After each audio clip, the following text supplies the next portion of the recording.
Morning, glory, America. Bonjour, hi, Canada. Hugh Hewitt inside of the Beltway. Glad that you are with me in my studio this morning. The story yesterday, of course, the Delta variant.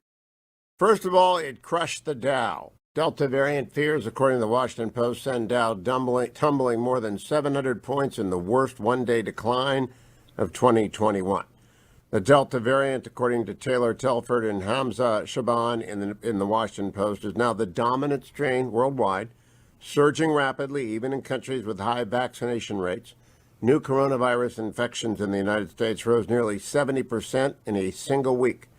And nearly every state has reported increases in cases. Japan declared a state of emergency in Tokyo during the Summer Games, which kick off Friday. And they have banned spectators, but there have been several positive tests in the Olympic Village and in an alternative site for U.S. women's gymnastics. Many market watchers are fearful the uptick will lead to a resumption in travel and business restrictions. Global markets as well, according to the Financial Times, were shaken, falling between 1 and 1.6% abroad. Oil prices, according to the Financial Times, fell as the Delta variant clouded the outlook for the recovery. The Wall Street Journal went deeper into the pummeling of all the NASDAQ, the S&P 500, and the Dow Industrials. The 10-year bond, though, is the real story. It fell to 1.181%. Never seen it in my life. I've asked Andrew Del Rey to join me at the bottom of the hour. He's a sponsor of the show, but he knows interest rates and housing. Conversely, the housing market is on fire like most of Southern Oregon and Northern California. I just tweeted out, by the way, a terrific tool from the New York Times, an interactive map of the fire season in the West that will show you every fire, how many days it's been burning, and how fast it's growing. But that is a big story. Joe, meanwhile, the president gave a press conference meant to reassure people yesterday that inflation wasn't a problem. Not a problem at all. Joe said this, cut number 7. There's nobody suggesting there's unchecked inflation on the way. No serious economist. That's totally different. I mean, look, the stock market is higher than it has been in all of history, even when it's down this month. Even down this month. Now, I don't look at the stock market as a means by which to judge the economy like my predecessor did. But he'd be talking to you every day for the last 5 months about how the stock market is so high, higher than any time in history, still higher than any time in history. So that's not how I judge whether or not we have economic growth. So note that the president just talked about the stock market for a minute and then said that's not what he does, it's what his predecessor did. Of course, you talk about the stock market, it's one factor among many, but his idea that no serious person says inflation, he qualified it by saying unchecked inflation. Well, inflation is always checked. There's always an upper limit. What we're talking about is wealth-destroying, income-ravaging inflation, and that's definitely here. Meanwhile, Joe was taking a victory lap on the economy, even as it says, what's going on with the Delta variant? Cut 19. So for all those predictions of doom and gloom 6 months in, here's where we stand. Record growth, record job creation, workers getting hard-earned breaks. Look, we brought this economy back from the brink, and we've designed teddy bear picnic music because the straw men are coming out. For all those predictions of doom and gloom, there weren't any predictions of doom and gloom. Everybody predicted that this was going to have a 5 to 7 to 8% GDP growth this year because of the amount of money spent last year. So when the teddy bear picnic convenes full of Democrats talking about all those predictions of doom and gloom, understand it's just them talking to each other on MSNBC and CNN. Because everybody knew we were going to have a boom when you spend $1 trillion, and everyone knew we were going to have inflation. And we're going to have a lot more inflation because of the extra trillion that President Biden spent. And if they add $3.5 trillion more, well, say goodbye to this economy. The COVID wave is not a United States story primarily. The Delta variant is crushing the developing world. And that's why the stock market fell in addition, because the American market can't carry the world on itself. The American economy is big and broad-shouldered, and Chicago is everywhere now. But there's a story in the Wall Street Journal on South Africa, which is just crushed by the variant, and it's leading to revolutionary change. Vaccine passports are going to become a way of life in Great Britain as Boris Johnson announced Freedom Day yesterday from self-isolation because he's been exposed again. He doesn't want to get it again. He realizes, he does not want to be a breakout case, and so he's gone into isolation. Having gone to the brink of death himself, he doesn't want to do that. Indiana University yesterday got the green light from a federal judge saying it can require COVID-19 vaccines. And by the way, any arm of the government can indeed require COVID vaccines for those who use its benefits or who are in its employ. I personally believe the military ought to have done this a long time ago, and the National Guard. It's a national security issue. Ted Newland, the great water polo coach at UCI Irvine, used to scream at his players to get the flu shot in the offseason, saying, if we're in the finals and you get the flu, and he'd say it very colorfully because he had a language like a sailor, you will never be in my presence again. And it seems to me that if you're a war-fighting unit and you have to be war ready, you can't risk getting the Delta variant. You need to be vaccinated. And sorry, you joined the military, you don't have any rights. But I would extend that to government employees. And yes, admittees to Indiana University, if I'm a college and I make that choice and it's up to them, some don't want to do that, that's fine. But if they do it, they can. Any private business can do it. Doesn't violate your rights as an employee. The only thing that can happen is that the government can't make you do it. There would be some legislation possible. It would then be subject to constitutional stress tests, depending on the exemptions that it allowed and whether or not it was uniformly applied. We would take a look at it at that point. But you certainly could have the military do it, and the military should. GOP House Leader Kevin McCarthy named his 5 GOP picks for the January 6th committee. The ranking member is a fine choice. You have heard Congressman Jim Banks on this show many times. Set aside the fact he's from Indiana. He's brilliant. He's calm. He's thorough. He will have a great staff. He will lead a great committee. He will be this committee's Dick Cheney. If you remember, Dick Cheney is the whip in the House of Representatives during Iran-Contra, was a young man and was the ranking minority member of the Iran-Contra. That's the Ollie North Committee. Did a bang-up job with then private practice lawyer Dick Leon, who went on to become a federal judge. He needs a fine minority counsel and let the minority counsel do their work. Jim Banks, stay in control of the committee and you'll be fine. Pentagon has agreed to house Afghan interpreters at a Virginia military base. Hoorah, this is great. About 2,500 Afghans are coming in the first wave, and that is great. We've got to get them out of there. An additional 4,000 interpreters and family members are in line and will be brought out. They have a mark of death on them if the Taliban takes over the city in which they are residing, so that's good. Big story on film and TV studios offering incentives from states after pandemic shutdowns. Mega productions from Warner Media, Apple, Netflix have been filming in Oklahoma, Montana, Oregon, and Kentucky. It's great to have the film business back. States should compete for that business. It's good business. iPhone security, no match for the NSO spyware.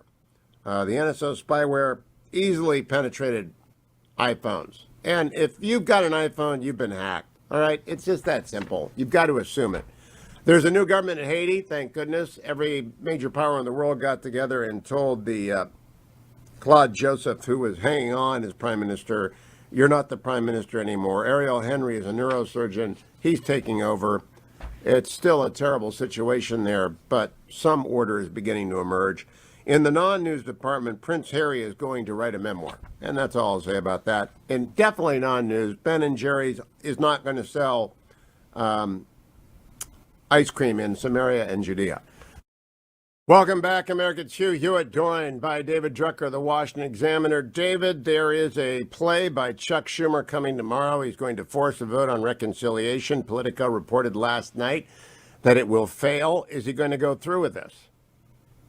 Really hard to say, Hugh. I mean, I get the sense, it's just my sense that he's probably going to go through with this and force the vote because I think he wants to move this along and one way or the other have some work product to show. I think there's a lot of pressure in the Democratic base not to do too much negotiating with Republicans, if any. And this whole thing has sort of become a mess, in part because the president undermined the bipartisan infrastructure deal the minute it was reached.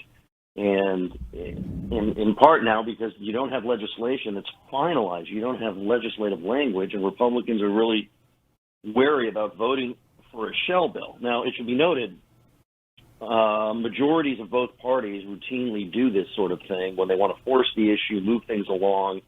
You can substitute things out, but it just makes it very sticky.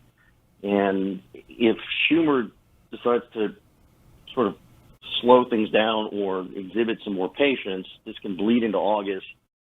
Then there's pressure to, sort of not necessarily cancel, but shrink the August recess, which I always think is a bad idea. All that happens when politicians get stuck in Washington in August is they get cranky and their positions harden. But there is no way the Republicans are going to vote for a shell bill on the infrastructure. They could do that on criminal justice reform and work out sentencing guidelines and stuff like that. This is $1 trillion of spending. They're not going to vote for a shell bill. This thing is not going to pass. Look, I don't necessarily disagree with you. Remember, you can vote for a shell bill to get into the bill to debate it and just refuse to vote for it to get out of debate, which is also a 60-vote threshold. So there's all sorts of ways to couch this, but they are very wary of opening debate on a bill of which they're not quite sure what the language is. Now, it gives away the political high ground, which is Schumer wouldn't negotiate, so we didn't move forward. On the reconciliation, the $3.5 trillion in the middle of an inflation scare, do they have 50 Democratic votes in the Senate? Well, they don't have 50 votes yet. I just tend to think they're going to end up getting 50 votes. Remember, look, I don't think most Democrats see, philosophically, really have ever or now see too much spending as a problem. They will look at any myriad of factors as the reason why there's either economic trouble or inflation or anything like that. I mean, it's just, look, Republicans tend to believe in tax cuts and Democrats tend to believe in spending. That's just the way it goes. I just think Raphael Warnock, Maggie Hassan, and Mark Kelly are signing their political death warrants if they pass for $3.5 trillion. I just do. I think that will be the only issue. Well, that could be, but it's far out. I don't know if those pressures are acute yet. And look, I think Democrats look at the agenda that the president is pushing, and on its own, the agenda, infrastructure spending, things like that, tends to poll well. And so they're getting the hard sell from Democrats in their own party on that front. And so I think for them, it's not an easy choice. Voting starts in 15 months in their election. And they're going to vote for $3.5 trillion of spending with 5.5% inflation last month. I think they're barbecued if Maggie Hassan votes for that. I really do. If you're an incumbent, you can wait for the transient inflation. But transient inflation covers 15 months. Well, look, that could be true. But I think that, you also don't want to show up. Look at it from their perspective. You don't want to show up to the voting party empty-handed, right? So I think, the pressure points for them are, on the one hand, inflation is rising. If we spend a lot more money, the economy could overheat, and I'm going to have to answer for higher gas prices. On the other hand, we're still coming out of the pandemic, and infrastructure is popular. And if, I'm a part of the $3.5 trillion infrastructure bill, and I can show up and show you how all your roads and bridges are being repaired. Yeah, let's talk about Arizona and New Hampshire, though, David. Arizona just passed a flat tax. New Hampshire is Mr. Anti-Tax, Mrs. Anti-Tax state. And Georgia is a red state that got Raphael Warnock in because of a crazy set of circumstances. It's nuts for them to be forced to vote for this. Well, yes and no, Hugh. I think, look, Georgia's not red, it's purple. And Warnock is a dynamic politician. Arizona, they really love Ducey, but they also voted for Biden. And New Hampshire is also a mixed bag. Republicans did extremely well there, but the sitting president, won by a large margin. And so I think these politicians are going to look at it from that perspective, and it's not necessarily what the choice for them to make is not necessarily obvious. They may just go with what they believe, which is, I believe in this amount of spending to do these things. I honestly, if you polled 10 out of 10 political consultants, they would name those three states as the most vulnerable states in the first off-year election of a new presidency. And with inflation where it is, I think this is actually a Waterloo vote, David. Are you covering it as such? It's too early for me to call it that. I'm not there yet. All right, David M. Drucker on Twitter. Always a pleasure, David. Don't go anywhere, America. Hour number 2 of today's Hugh Hewitt Show. Straight up. Morning glory, America. Bonjour, hi, Canada. It's Tuesday. I'm Hugh Hewitt inside the Beltway, joined by BYRON York of the Washington Examiner and Fox News. Good morning, BYRON. Good morning, Hugh. I have a question for you. We are 6 months into the Joe Biden presidency, and the president has spent $1 trillion the country didn't have and unleashed the Biden inflation. COVID is surging. Where are the 6 months out stories? Where are these, 6 months in and here we are? Because there just isn't anything to write about. Well, if you look at the job approval numbers of the president, which are overall are good, it's almost all based on his handling of the pandemic of coronavirus.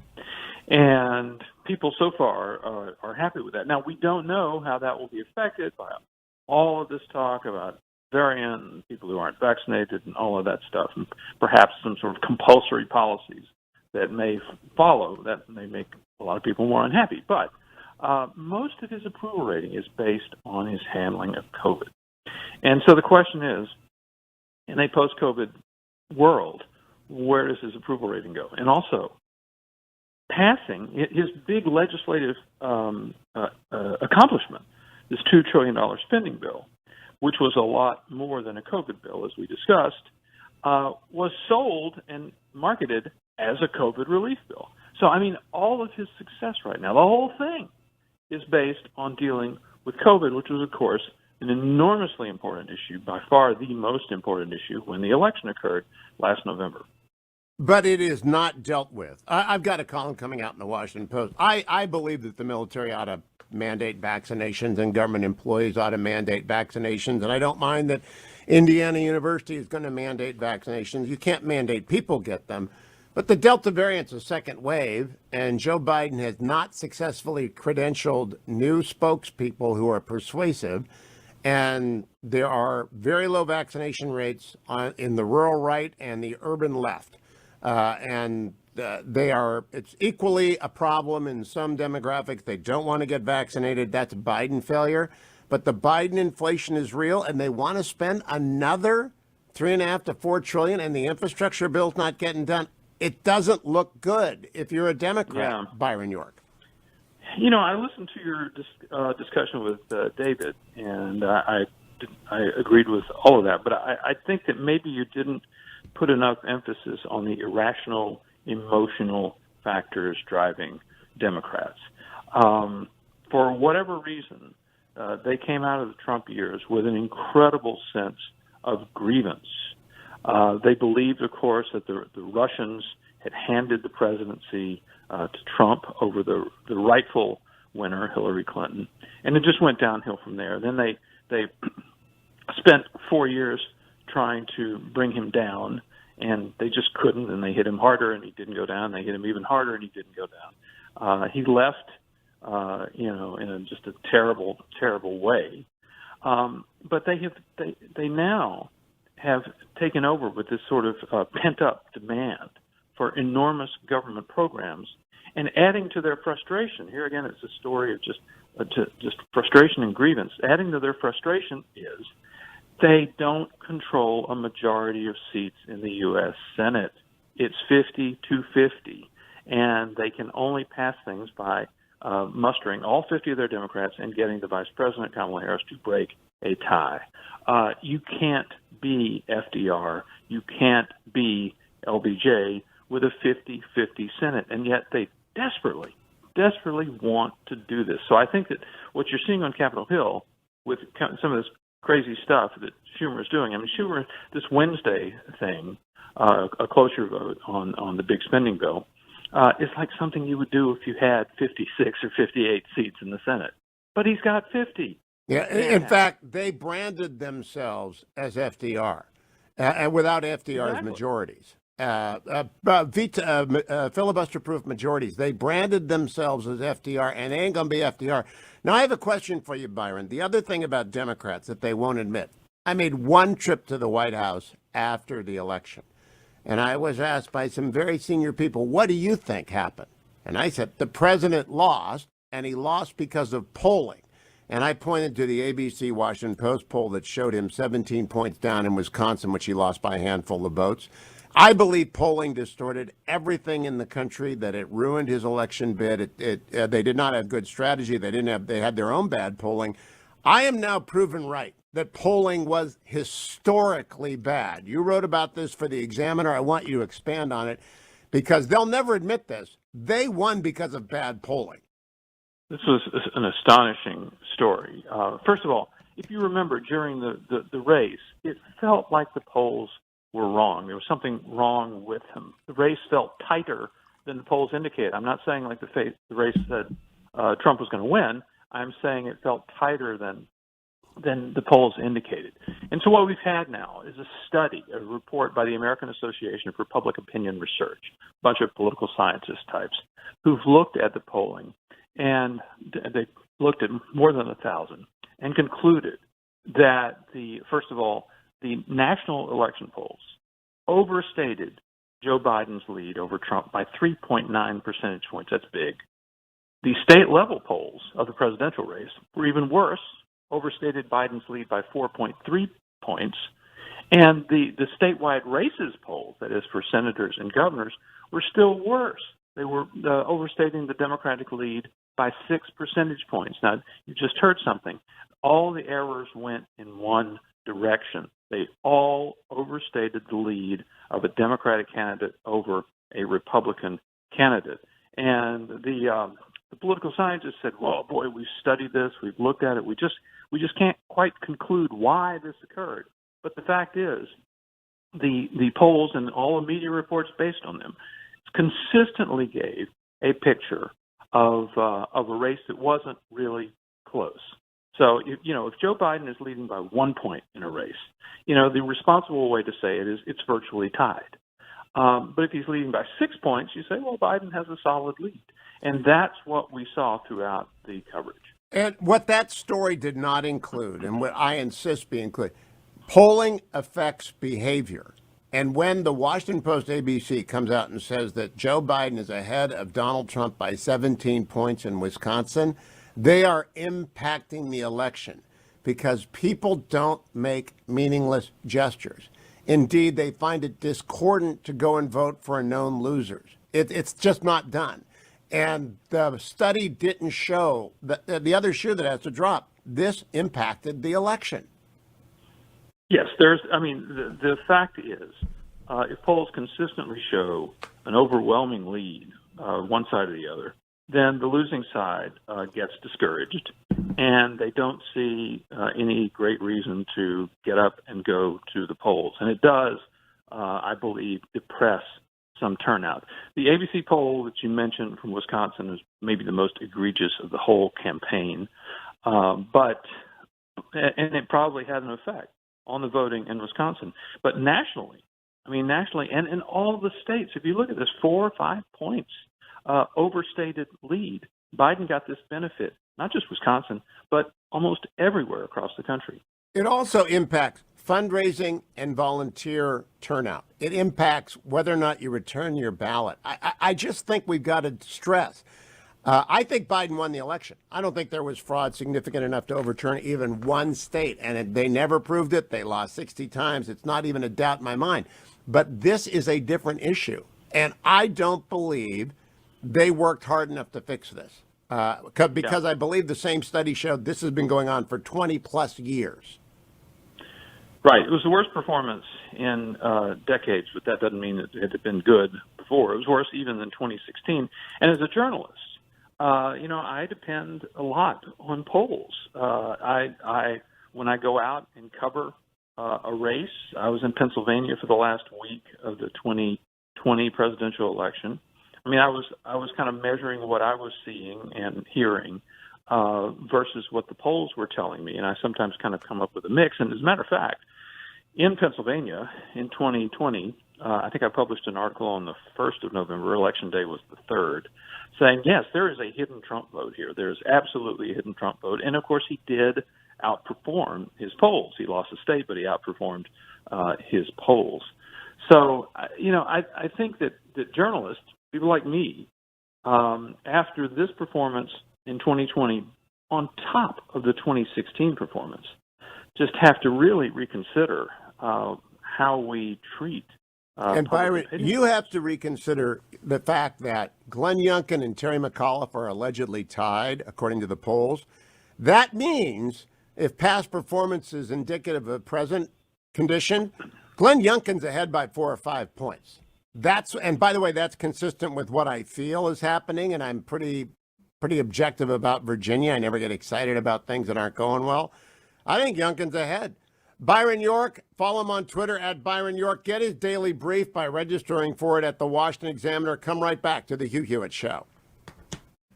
Morning, glory, America. Bonjour, hi, Canada. Jeff Bezos is taking off shortly. But another person who took a trip this weekend is Senator Tom Cotton. I'd like to know what the weather was like in New Hampshire this past weekend, Senator Cotton. Good morning, Hugh. It's good to be on with you. The weather was beautiful, especially up in the North Country. You're getting close to Canada when the road signs start having the kilometer markers in addition to the mile markers. But we had a great visit to New Hampshire and campaigned with a lot of very motivated Republicans. New Hampshire was the only state last year that flipped a Democratic legislature to a Republican legislature, and you can see the dividends. They passed a historic budget with historic tax cuts, finally a ban on gruesome late-term partial birth abortions, and also measures to prohibit the indoctrination of school children with critical race theory. So I was very excited to hear their success stories, and also looking forward to more successes there next year. There's going to be a very competitive Senate race where we're going to beat Maggie Hassan to help take back the Senate and pick up 1, if not 2 House seats to help take back the House of Representatives. Did you have a chance to see Governor Chris Sununu and perhaps suggest to him he should run against Senator Hassan? No, the governor was occupied during our trip this weekend. But I know he's very excited about all the success they had in their legislature as well. He had worked hard last year to help flip the legislature, and that's just an example of what happens whenever you can flip control of your legislature in New Hampshire or another state, or what happens if we can flip control of the Congress next year in Washington, D.C. Now, there are 2 must-watch C-SPAN series. One has gone off the air, Brian Lamb's Book Notes, although it's still there and they have great hosts and I watch it, but Brian Lamb was Brian Lamb. The other is The Road to the White House. The new edition, 2024, has begun. They had cameras with you, Senator. Were they ubiquitous but quiet in the background as is Howard Mortman and gangs approached everything? They were with me all day Saturday to include at the Hillsborough County machine gun shoot, which was great fun. And I think they got some video of all the big guns we were able to shoot there. And as we were talking about our Second Amendment rights and how Joe Biden and the Democrats are trying to take them away and confiscate our guns. I think some of the Granite Staters were a little surprised to have cameras following us around and recording our conversation. But for the most part, C-SPAN was pretty unobtrusive. Well, I have never actually heard of the machine gun shoot before, but you look pretty comfortable with that weapon. I'm not sure you carried that on patrol in Iraq, did you? No. Yeah, this is the 3rd annual machine gun shoot, and I said my only disappointment is that I didn't know about the 1st and the 2nd annual machine gun shoot fundraisers for the Hillsborough County GOP. No, Hugh, in the Army we had the 240 and the 249. Every now and then downrange, you might take a 50 cal or a Mark 19, which is essentially a grenade launcher machine gun. They didn't have any of those weapons, but they had a lot of great old-fashioned weapons or foreign weapons as well. So it was a lot of fun to shoot the big guns. As I told the crowd, anytime I tried to get involved in machine gun tactics or training when I was a platoon leader, my weapons squad leader would remind me that, hey, sir, they call you an officer for a reason. Well, I'm pretty sure I wouldn't be allowed in the event, actually. So I'm kind of jealous. That looked like a lot of fun. Now, talk to me a little bit about business, though. If you're in New Hampshire on the weekend, you've got to be back here because Chuck Schumer's going to try and muscle down this infrastructure package tomorrow. Will he get cloture? No, Hugh, he won't. I think this is yet another miscalculation by Chuck Schumer, showing that he's still learning his sea legs in terms of controlling the Senate floor. Not only is he not going to get votes on a bill that's not even finished yet and certainly hasn't been evaluated for its budgetary impacts, but he's irritating a lot of his own members by pushing the envelope here. Look, we already spent $2 trillion in March that we didn't have, and it was really unnecessary given the state of the economy at the time. If anything, it's just fueled the massive inflation I heard so much about in New Hampshire. The price of everything from gas to food to lumber is sky high. And there's plenty of time still left in the calendar to let senators move forward in a deliberate and thoughtful fashion. I think Schumer is going to fail here, and I think it's going to backfire on him as well for the rest of this agenda. Right. We have passed the 6-month mark of the President Biden administration. We did not get any lookbacks because all they've done is spend $2 trillion and unleash inflation. There's nothing else that's been done. And the Delta variant has put the lie to COVID being under control, Senator.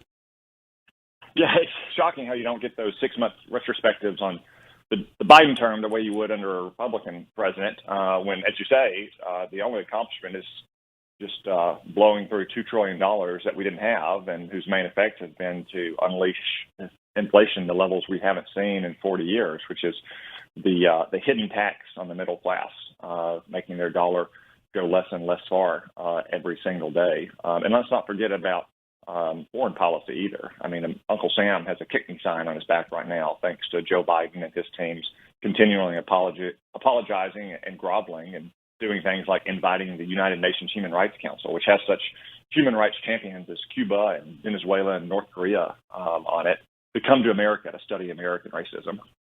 Now, Senator, I have a column coming out in the Washington Post today, which I had to fact check with the editors yesterday, which is good. I don't mind fact checking.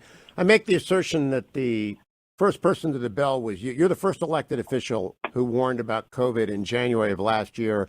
And inside the administration, there's O'Brien, Pottinger, and Secretary Pompeo. But you were the first elected person, and they wanted me to fact check that, which I did, and I proved it to them. So now we are a year and a half into public awareness of it, and the Delta variant is here. And I'm going to argue in this column that the military should be vaccinating its soldiers. I don't know where you stand on that. But I don't believe the Biden administration has delivered a coherent plan to credential anyone to speak authoritatively. And I still think our public health agencies are crippled by nobody intended to lose their credibility, but all the credibility is gone. Do you agree with me on that?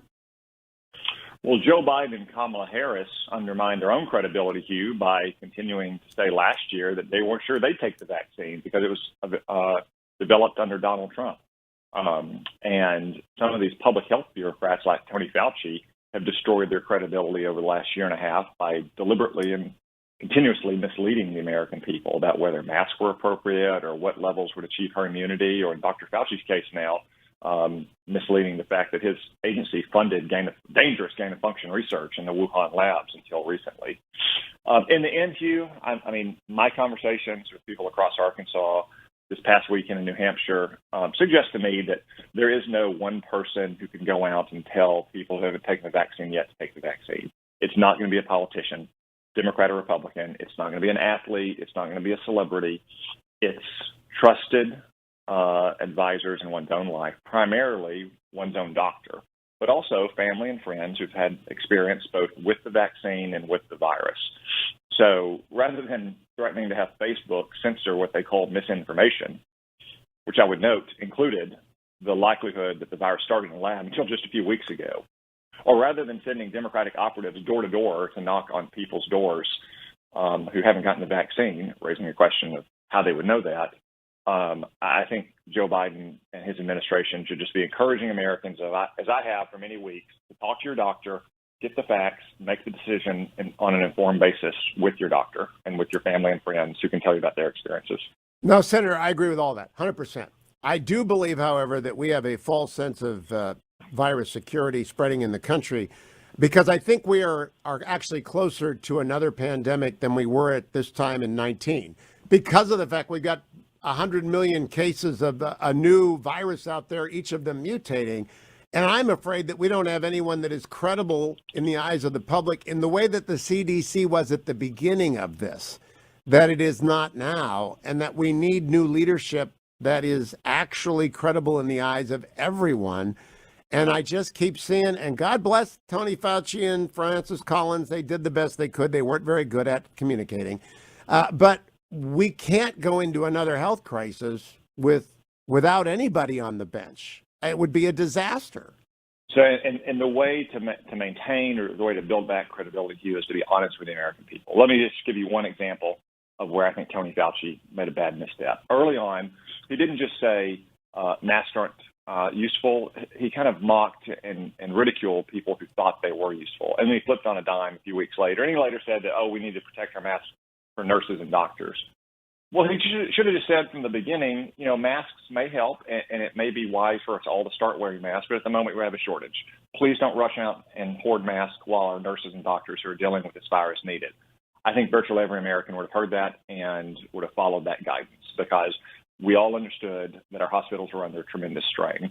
Dr. Fauci has also said repeatedly over the last year that herd immunity is going to be at 70%. Oh, it's going to be 75. It's going to be 80. It's going to be 85. Just say what it is. And he claimed that he was changing the number because he was judging what the American people could process. Like, he has no idea what the American people could process. He's a bureaucrat in Washington, D.C. It's like a judge thinking they can make economic policy sitting in their chambers. You should just level with the American people, be honest, and trust them to make the right decision. 100% agree, and we have to start over with people who understand that from the beginning. Senator Tom Cotton, thank you for joining me. I'm glad that the machine guns worked in New Hampshire and that the weather was nice up there. Glad to have you back in D.C. Go nowhere, America. It's the Hugh Hewitt Show. Welcome back, America. I'm Hugh Hewitt, 33 minutes after the hour, joined by Senator MARSHA BLACKBURN of the great state of Tennessee. Good morning, Senator. How are you? I am doing well. Thank you. Senator, you're on the Commerce, Science, Transportation Committee, Veterans Affairs, and Armed Services, so you're a good person to ask. In the Washington Post later today, I will be arguing that the military ought to require, unless there is a medical reason or a religious objection, every member of the uniformed services to get vaccinated because the Delta variant is simply moving too fast. Do you agree or disagree with that? I think that anything doing with vaccine needs to be a discussion between an individual and their physician. And I've been vaccinated. I believe in vaccines. I think some of this anti-vax rhetoric is not helpful. But to mandate that people get a vaccine, in my opinion, that's a little bit of an overstep. We do know there are individuals that have certain medical conditions that have caused adverse reactions, some of those reactions very serious, with cardiovascular systems, with neuromuscular systems. So my advice would be talk to your doctor. But again, this is about the military, and I'm concerned about national security and preparedness. And it seems to me we insist that absent a good medical excuse, as you just said, or a referral, or a religious objection, we oblige members of the military to get vaccinated for any number of things. They just stand in line and get the shots before they deploy, and I know that from members of my family. I don't know why we're not insisting that our force be ready at any time. And so I just think it ought to be brought up at the committee level and discussed and debated. Has it yet appeared before the committee as a matter of subject conversation? It has not, but we are currently working on the NDAA, which is the National Defense Authorization Act, and that is the 2022 spending bills and priorities. It is the combination of the placement and request for authorization to spend and the legislative changes. Okay, so I hope that does come up. Now, let me ask you about the infrastructure bill. Senator Schumer is going to push it to the floor tomorrow. Senator Cotton just said last segment, no way it has cloture votes. Do you agree with him? I agree with him. There is no way people are going to go to the floor and vote for the motion to proceed when we do not know what we're proceeding to. I mean, this is ludicrous. And the fact that Chuck Schumer thinks that he can get the vote to proceed on the measure, look, this is political stunts. Schumer knows he doesn't have the votes. They didn't want to pass this thing anyway. They were going to spend $1.2 trillion on infrastructure and then turn around and spend $3.5 trillion in their human infrastructure bill, when what they really want to do is spend $6 trillion. So they're going to put this bill on the floor, say Republicans voted against infrastructure, and because they did that, we're going to up our price tag and spend what we wanted to spend anyway. Well, that is to me obvious, but it nevertheless isn't obvious to members of the media. So you're a not now, not ever, never vote on this infrastructure package? I am for an infrastructure bill that deals with roads and bridges and rivers and runways and railways. That is what I'm for. I'm for adding to broadband. But to start to call increased membership in unions, infrastructure, to make changes and expansions in Medicare and call that infrastructure, that is completely inappropriate, and it is disrespectful of the hardworking taxpayers and the citizens we represent. Let me also ask you about the $3.5 trillion to $4 trillion reconciliation bill.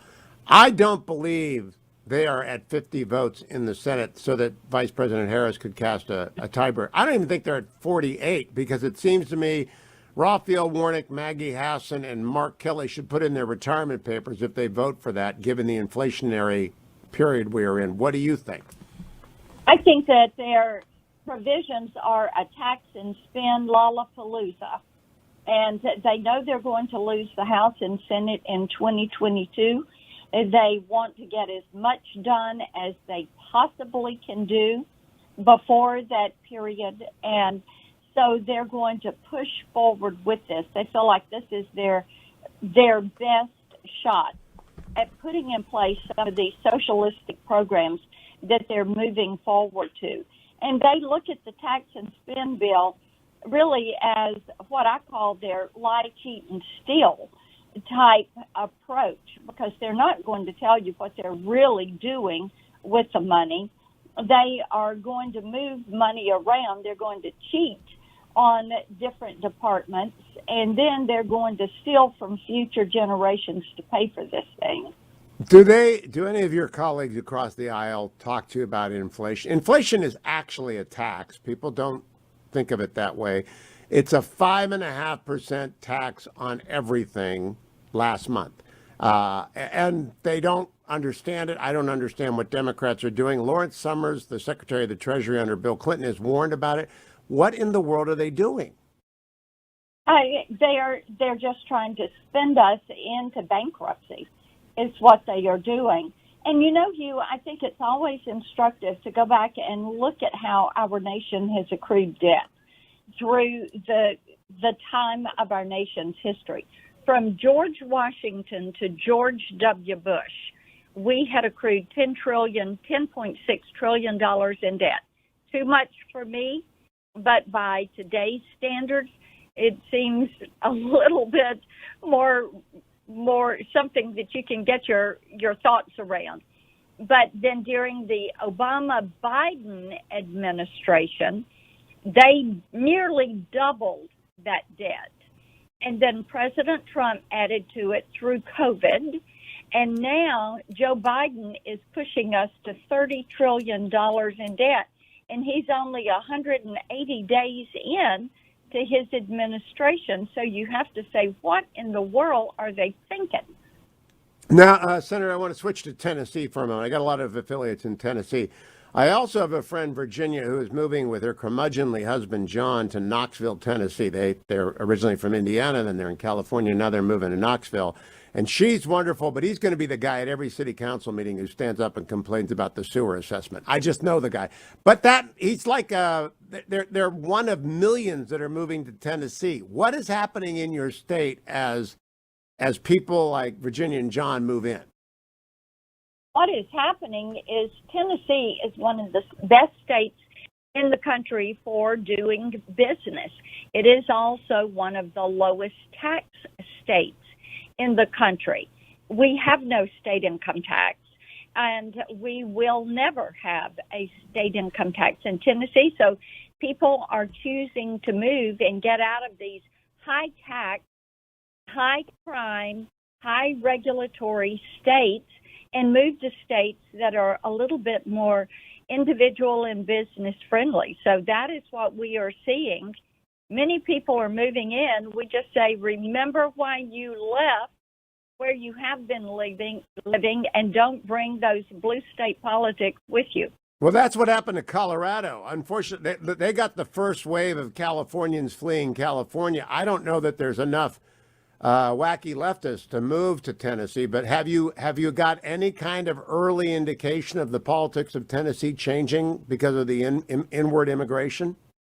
We have not seen any changes. As a matter of fact, a couple of weekends ago, I stepped into a restaurant with my family to grab dinner and met 3 couples that had recently relocated from California. And they were so excited to be there. And I said, now, why did you leave? High taxes, the number 1 reason. Bad business climate, the number 2 reason. Lack of control over immigration, the number 3 reason. So people are choosing, especially now that they can do more of their work remotely, they are choosing to relocate. And you have in Tennessee a big technology sector and a lot of healthcare technology. You have the entertainment industry. And some of these individuals were going to keep an apartment in California so that they would kind of do a back and forth. But they wanted their families out of a state where the teachers' unions are making decisions on how to teach the children, not the parents and the teachers making decisions. Is CRT an issue in Tennessee? Our governor and our General Assembly work together on legislation that you cannot teach it in Tennessee. I am glad to hear that. Senator MARSHA Blackburn, always a pleasure. I hope the Armed Services Committee takes up vaccination in the military. I'll be writing about it later in the Washington Post. Always good to talk to you, Senator. Have a good one.